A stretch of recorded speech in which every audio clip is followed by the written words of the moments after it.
Dans cette vidéo, je vais vous montrer comment ajouter un fond musical sur Canva. D'accord, c'est assez simple et direct.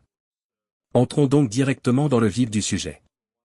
Je suis sur une présentation aléatoire. Et si je veux ajouter de la musique à l'arrière-plan de cette présentation, il peut s'agir d'une présentation ou de n'importe quoi d'autre, que vous créez dans Canva. Pour ajouter de la musique, vous pouvez voir ici, sur le côté gauche, toutes les options possibles.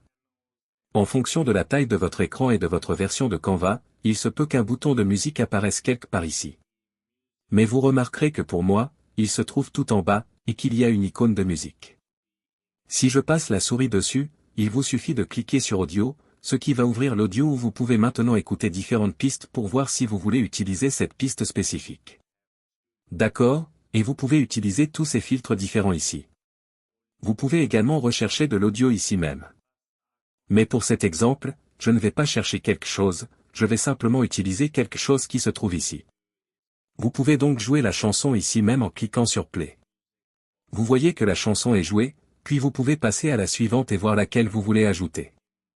Pour ajouter une chanson spécifique, il vous suffit de cliquer ici, là où se trouve le texte, et de cliquer là. Et vous remarquerez que certains d'entre eux disent Pro. Pour ceux qui utilisent ceux qui disent Pro, vous aurez besoin d'avoir ce Canva Pro ici. Je vais donc inclure cette chanson d'ukulélé ici. Il suffit de cliquer dessus. Et là, vous pouvez le voir. Je vais donc faire une pause. Comme vous pouvez le voir, il est question d'une chanson d'ukulélé ici. Et voici les effets audio dans la barre supérieure, tout ce qui est lié à l'audio dans votre présentation ou quoi que ce soit se trouve en haut ici, là où il est question d'effets audio. Maintenant, ce que vous pouvez faire si je joue ceci, vous pouvez voir que c'est assez fort. Vous pouvez donc cliquer sur ce bouton de volume. Et vous pouvez baisser le volume de cette musique spécifique. Si vous n'aimez pas la chanson que vous avez ajoutée et que vous voulez en ajouter une autre, vous pouvez cliquer sur l'icône de la corbeille ici.